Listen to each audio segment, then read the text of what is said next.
پختونخوا میں جو حالات ہے، ہمارے امن و امان کا سودا ایک دفعہ پھر ہو چکا ہے پختونخوا میں سمجھتا ہوں اس وقت ہمارے امن و امان کا سودا ہو گیا تھا جب 2013 میں ریاست پاکستان کھڑی ہو گئی اور انہوں نے یہ فیصلہ کر لیا کہ ہم طالب کے حامی پاکستان تحریک انصاف کو، اسی وقت سے آئیڈیالوجی بدل گئی اور ان 12 سال میں پی ٹی آئی نے پختونوں کو یہ تحفہ دیا ہے کہ انہوں نے 40,000 دہشت گردوں کو واپس لا کے پختونخوا میں سیٹل کیا.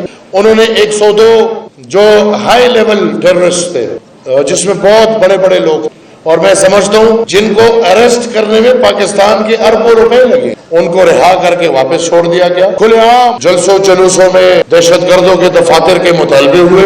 آج ہم اس مقام پہ پہنچ گئے پختونخوا میں حکومتی رٹ. بدقسمتی سے آدھے سے زیادہ پختونخوا حکومت اپنی رٹ کھو چکی، اور اب اگر رٹ بنانی بھی ہے تو لڑ کے بنانی ہے، مار کے بنانی ہے. میں سمجھتا ہوں کہ پاکستان نے بہت بڑی غلطی کی جب نیشنل ایکشن پلان آ گیا، اور نیشنل ایکشن پلان کے بعد جو غلطیاں ہوئی ہیں، ہمارا صاحب جا کے کابل میں چائے کس لیے پی رہا تھا، کیا مقاصد تھے کہ پاکستان کے پارلیمان سے پاکستان کا وزیر اعظم کھڑے ہو کے اسپیچ میں اسامہ بن لادن کو شہید بولتا ہے. میں اس دن ڈیفنس کی میٹنگ میں بھی اور آج ادھر سے کھلے عام یہ بات کروں گا کہ ہم سمجھتے ہیں کہ ہمارے امن کا سودا ریاست پاکستان نے کیا ہے، اور یہ آج کی بات نہیں ہے، یہ 50 سال سے یہ سودا ہو، اور اس سودے کی بنیاد پہ ہمارے لڑ اور بر افغان وطن میں آگ. میں سمجھتا ہوں یہ سودا فوراً ختم ہو جانا چاہیے.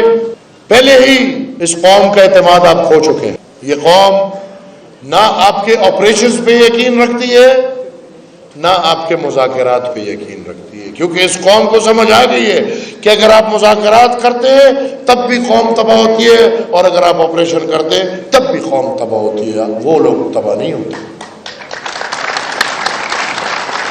لہذا یہ مسئلہ سنجیدگی سے ونس اینڈ فار آل ختم ہو جانا چاہیے. ہمیں کم سے کم اس ریاست پاکستان کو ذہنی دہشت گردی کا خاتمہ کرنا چاہیے. ہمیں امریکہ کے ڈالروں کو رد کر کے اپنے قوم کے امن کا ضامن بن کے اس مسئلے کا فوری حل نکالنا چاہیے. نہیں تو یہاں کی میری بات یاد رکھے، ان کو فکر ہے پاکستان کی، چلے ہمیں تو نہیں ہوگی، جن کو ہے. اگر یہی ماحول چلتا رہا تو میں سمجھتا ہوں کہ بلوچستان اور پختونخوا بہت جلد آپ کھو رہے. پڑے ہیں افغانستان پہ حملہ کرنے. 2-3 وضاحتیں ضروری ہے، لازمی ہے. ایک عام پختون کے ناطے ریاست پاکستان سے میرا ایک سوال ہے کہ جب آپ کہتے ہیں کہ ہم نے ڈیورن لائن پہ باڑ لگا لیا اور ہم نے اپنا پورا بارڈر سیکیور کر لیا، تو پھر آپ اپنی بےزتی کیوں کراتے ہیں کہ آپ ہر حملے کے بعد یہ بیان دیتے ہیں کہ افغانستان سے لوگ آئے اور افغانستان. یہ تو آپ کی کمزوری ہے. کیا یہ بارڈر پہ آمد و رفت روکنا اس قوم کا کام ہے کہ نہیں؟ بارڈر کے اوپر آمد و رفت روکنا دفاعی ادارے کا کام ہے. تو دفاعی ادارہ تو NLC چلا رہا ہے، ایکسائز اینڈ ٹیکسیشن چلا رہا ہے، کسٹم چلا رہا ہے، اور پتہ نہیں کیا کیا چلا رہا ہے. اس کو اس سے تو کوئی مقصد نہیں. اور پھر اچھی بات ہے جی، بڑے وہ کمزور ہمیں دیکھیں، پوری دنیا نے تباہ کر دیا، ہم بھی تھوڑی آنکھیں لال ہو گئی، چلو جی حملہ کرو، ہمت کرو. شہر ختم ہو گئی ہے تمہاری. ساری زندگی مشرق علوم میں ہمیں دھوکہ دے دیا کہ کشمیر ہماری شہرگ اور کشمیر بنے گا پاکستان اور یہ اور وہ. اس کشمیر پہ شہرگ ہو گئی. الٹا ہمیں فوجی ہمارے سامنے کہتے تھے کہ مسئلے کا حل لڑائی ہے. ایک میٹنگ میں جنرل فیض میرے سامنے بولتا ہے جب کشمیر کا مسئلہ ہو رہا تھا کہ جی مسئلے کا حل لڑائی ہے. میں نے کہا نہیں جی، مسئلے کا حل لڑائی نہیں ہے، تھینک یو ویری مچ. جب مسئلے کا حل لڑائی نہیں ہے تو ہمیں آپ کی ضرورت بھی نہیں ہے. گھر جا کے بیٹھے سیاستدانوں کو یہ کام کرنے دیں.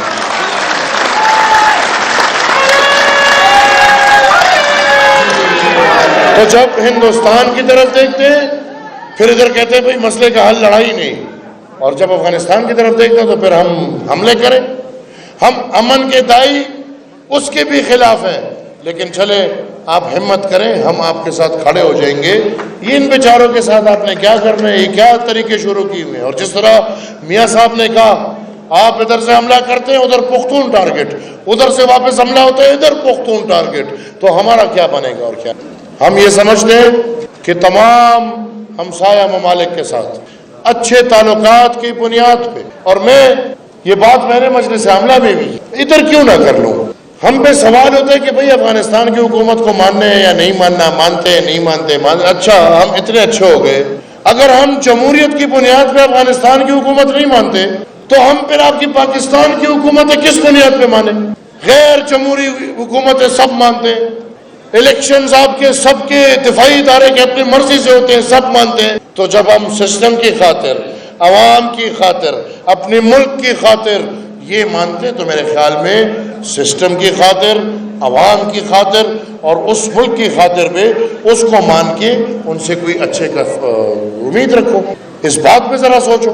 یا تو ہم انگلینڈ میں رہ رہے ہیں جہاں پہ پیور جمہوریت ہے، وہاں کا ناظم بھی جمہوری ہے، وہاں کا میئر بھی جمہوری ہے، وہاں کا ہاؤس آف کامن کا ممبر بھی جمہوری ہے، تو چلے ہم غیر جمہوری نہیں مانتے، چلو پنے خان ہو گئے. ادھر سب کچھ غیر جمہوری مان رہے ہیں، چل بھی رہے، لیکن ادھر نہیں مانتے. یہ کون سی بات ہے؟ تجارت ہونی چاہیے.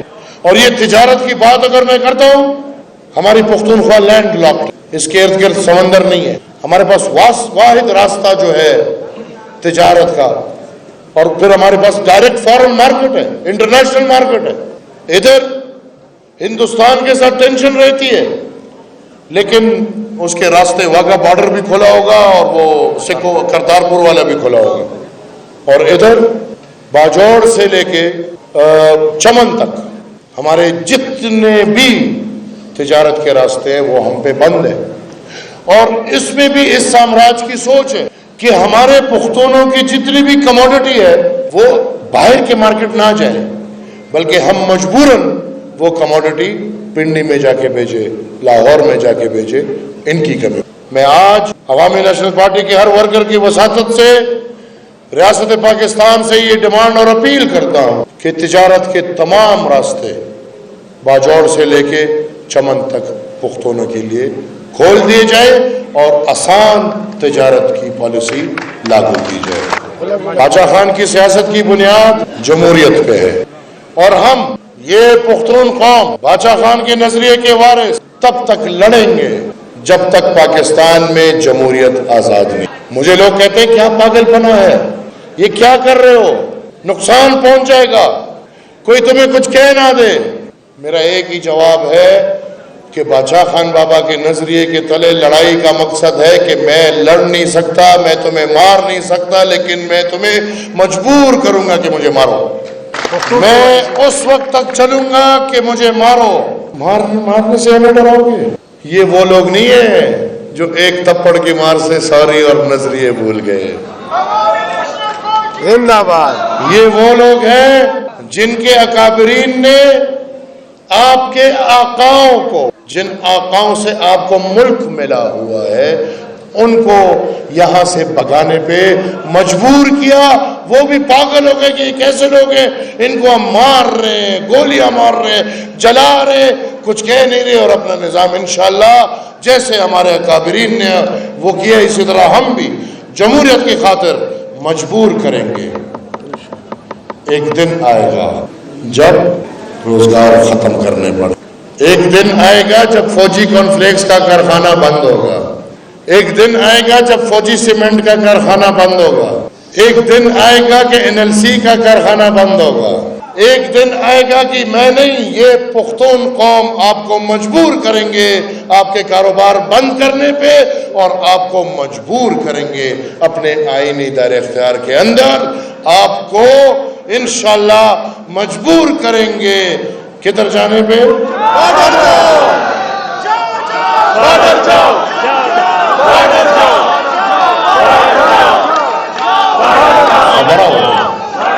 پدی کو خپگی کی ماں والا پنہ نارا روخ کے دا ستاسو سے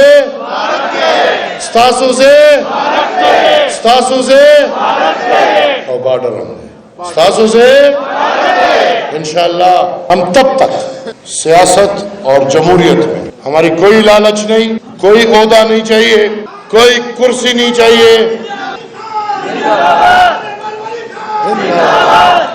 کوئی کرسی نہیں چاہیے، بلکہ ہم آخری دم تک انشاءاللہ بابا کے افکار، امن، جمہوریت اور صوبائی خود مختاری، اس پہ انشاءاللہ آخری دم تک لڑتے رہیں گے. ہماری سیاست اس دن خود بخود ختم ہو جائے گی جس دن اس صوبے میں امن آ گئی، جس دن یہ صوبہ خود مختار ہو گیا. اور جس دن اس صوبے میں جمہوریت کی راج ہوگی انشاءاللہ آپ دیکھیں گے ہم اپنے گھر بیٹھ کے آپ کو بچوں کو، بادشاہ خان نے کبھی یہ نہیں کہا تھا کہ میں بادشاہ بنوں، نہیں، انہوں نے کہا کہ میرے قوم کے بچے بادشاہ بنے، میرے قوم کے بچے ممبر بنے، میرے قوم کے بچے وزیر بنے، انشاءاللہ تب تک ہم چلتے رہیں گے۔ اور یہ قدرتی وسائل ہمیں جہیز میں نہیں ملے، یہ قدرتی وسائل پختونخوا کی سرزمین پہ پختونوں کو اللہ کی طرف سے ملے ہیں، اس پہ ہمارا حق ہے۔ ظالموں، ایک تو چوری، اوپر سے سینہ زوری، ایک تو ہمارے قدرتی وسائل پہ ڈاکے ڈال رہے ہو، دوسرا ہمیں تانا دیتے ہو کہ جہیز میں ملے، نہیں۔ یہ قدرتی وسائل اس زمین اور اس قوم سمیت میں سمجھتا ہوں آپ کے آقاؤں سے آپ کو جہیز میں ملے، اسی لیے آپ کو اس کی قدر نہیں۔ یہ ہماری سرزمین ہے، یہ ہمارے قدرتی وسائل ہیں، ان پہ ہمارے بچوں کا حق ہے، ہم اور نہیں کچھ کر سکتے تو کم سے کم بات کریں گے، ہمت کریں گے، مار کھائیں گے، جانوں کا نذرانہ دیں گے، لیکن اپنے حق کے لیے لڑیں گے، کھڑے ہوں گے، چین کے لائیں گے، اپنے بچوں کو دیں گے۔